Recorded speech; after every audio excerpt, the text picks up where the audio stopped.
여러분 안녕하십니까? 오늘은 음식은 뿌리, 줄기, 이파리, 과일 이런 걸 골고루 다 먹어야 건강하다 하는 말씀을 드리고자 이 유튜브를 열었습니다. 그리고 사람이 만물의 영장이다라고 하는데 저는 그렇게 생각하지 않는다 이렇게 봅니다. 왜냐하면 파리는 일주일 살고 지 수명을 다하고 죽고, 그 다음에 닭은 7년 살고 죽고, 그 다음에 개는 15년을 살고 수명을 다합니다.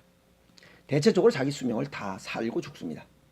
근데 사람은 수명이 120세인데도 불구하고 7, 80을 넘기지 못하고 죽는 사람들이 대부분입니다.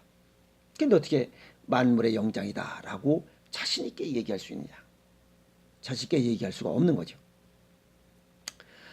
그리고 소가 풀을 막 먹고 산다고 해서 다 아무 풀이나 마구잡이 먹느냐? 아닙니다. 고사리가 들어있으면 고사리는 뱉어냅니다. 자기 몸에 해가 되는 것은 입에 넣지 않습니다. 또 개는 옥수수 속대는 먹지 않습니다. 그 옥수수 속대가 섬실통으로 되어 있기 때문에 개가 속에서 소화를 못 시킵니다. 그래서 절대 먹지 않습니다. 만약 그걸 먹으면 일주일 내에 개는 서서히 말라 죽어버립니다. 그걸 소화시키지 못하기 때문에. 근데 사람은 뭐 때로는 육식도 먹고 채식도 먹고 아주 잡식성입니다. 이보다 더 문제는 독인 것도 모르고 먹는 게 문제입니다. 그러다 보니까 120을 살지 못하고 7, 80을 살다가 죽는 이유입니다. 그러면 이런 하등 동물들은 자기 수명을 다 살고 죽는데 사람은 자기 수명을 다 살지 못하고 죽습니다. 근데 만물의 영장이라고 그래. 그런 거 보면 이러한 하등 동물들도 자기 수명을 다 살고 있는 원인 중에 하나는 식습관입니다. 생활습관이고, 식습관과 생활습관을 잘 지키면 자기 수명을 다 살고, 그렇지 않으면 수명을 다 살지 못하는 그러한 결과를 볼 수 있습니다. 우선 뿌리와 껍질에는 생명력이 가득한 영양 덩어리다라고 정리할 수가 있습니다. 왜냐하면 일부 영양소는 뿌리와 이러한 껍질에만 집중되어 있고 함유되어 있는 경우가 있기 때문에 그렇습니다. 열매나 이런 것들은 어찌 보면 영양의 보고다라고 정리할 수가 있죠. 예를 들면 한의원에서 한약재 보면 전부 다 식물의 뿌리에 있습니다. 왜? 그 뿌리가 영양을 흡수해서 줄기를 올리고 열매를 맺게 하기 위한 이러한 영양 덩어리가 그 뿌리에 있기 때문에 그렇습니다. 그래서 뿌리를 약재로 쓰는 이유입니다. 우선 식물의 뿌리는 땅 속에 있는 그 박테리아와 싸우기 위해서 몸에 유익한 항산화 물질을 항상 생산하고 비축하고 있습니다. 그래서 이런 것들을 통해서 몸을 활성화시키기 위한 생리활성 물질, 이런 것들이 아주 뿌리에 집중되어 있습니다. 예를 들어서 대파 뿌리 같은 경우에 항산화 성분은 폴리페놀이죠. 이런 것들이 잎과 줄기보다 2배가 많습니다. 그래서 약재로 활용하는 거죠. 뿌리 쓰는 것은 인삼, 무엉, 감초, 당초, 작약, 당귀, 작약, 더덕, 잔대, 청출, 백출 다 전부 다 뿌리. 근데 우리는 대파 같은 거 전부 다 뿌리 없애버리잖아요. 버리잖아요. 이게 총바이.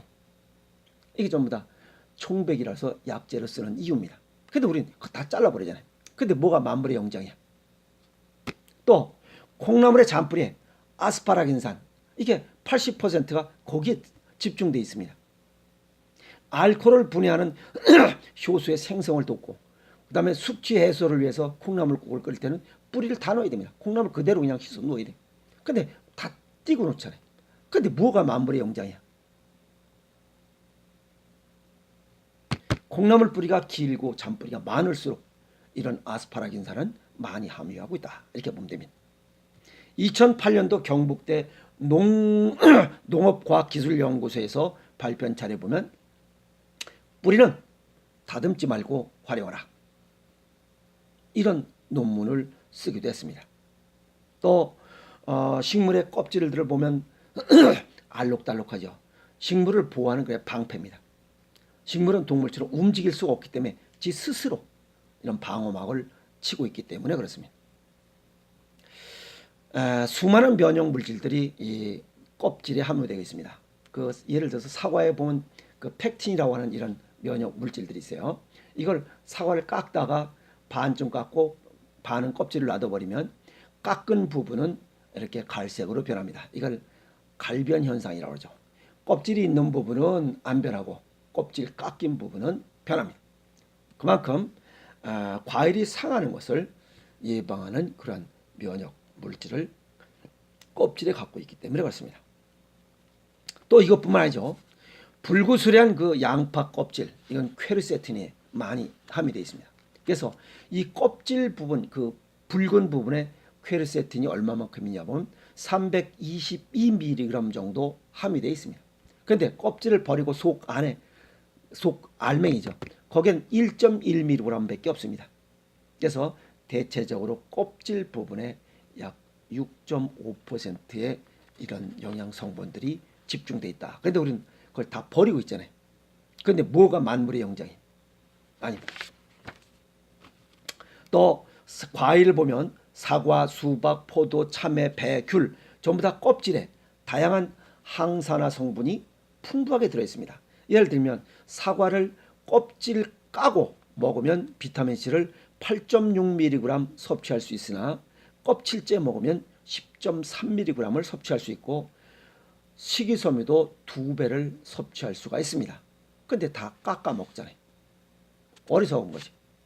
수박 속껍질, 시트룰린이라서 근육, 우리 몸에 근육이 빠지는 사람들이 그 껍질 허연 부분을 먹으면 근육이 탄탄하게 보강됩니다. 근데 그거 다 버리잖아요. 그거 먹는 사람들 못 봤어요.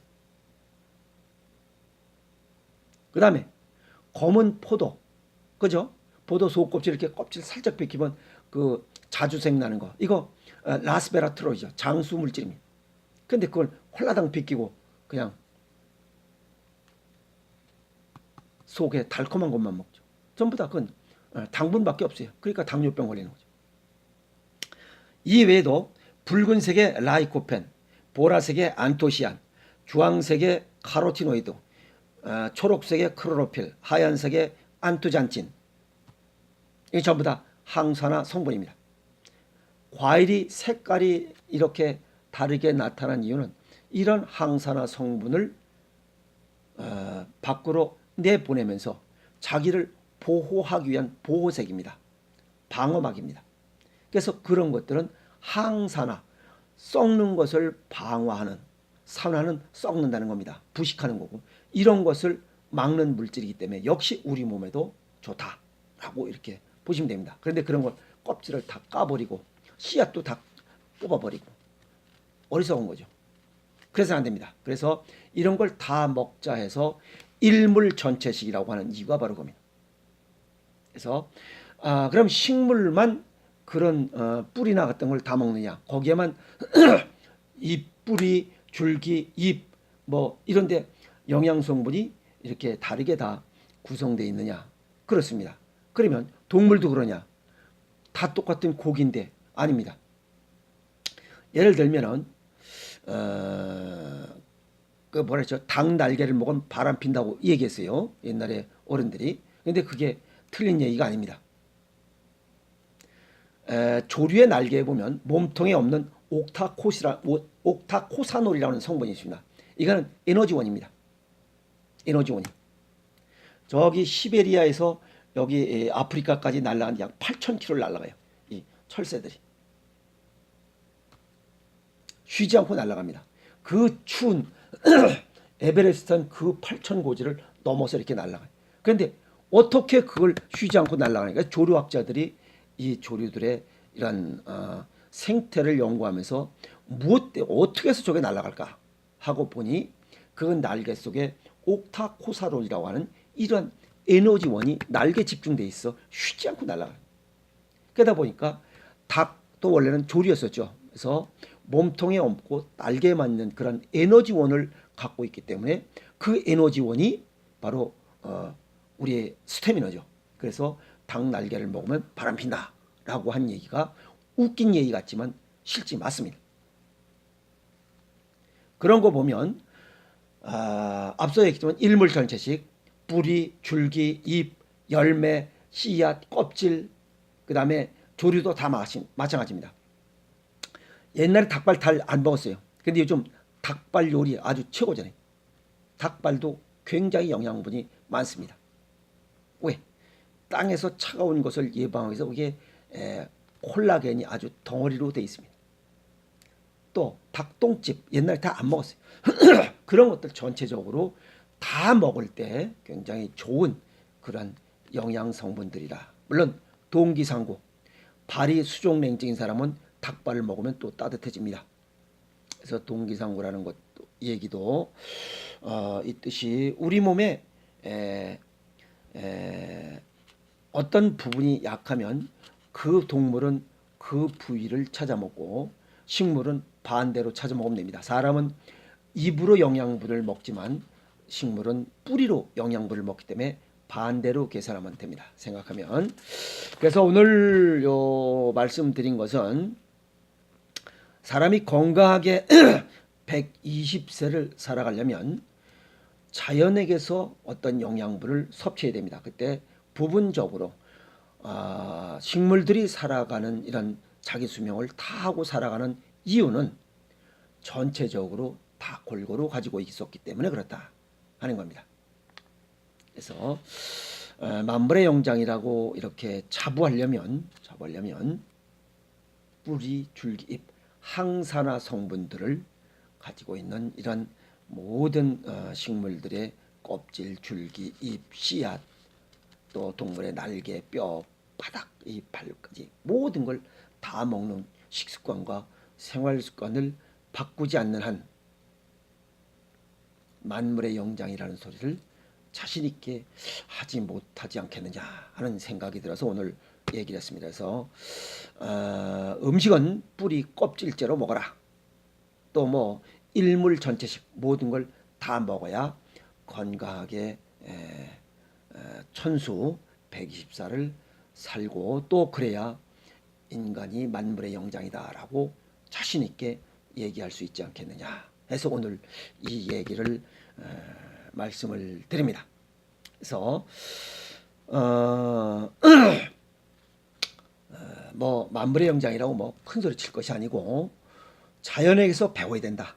우리는 하찮은 동식물일지라도 그들이 살아가는 방법을 보고 뵙고 그들이 배우고 그들이 이야기하는 것을 들어야 됩니다. 그럴 때 자연으로 돌아가고 자연과 대화할 때 우리는 무병장수하고 타고난 수명 120세를 살아가는 그런 지혜를 얻을 수 있을 것이다 라고 정리 말씀을 해드립니다. 오늘 여기까지 하겠습니다. 고맙습니다. 건강하세요.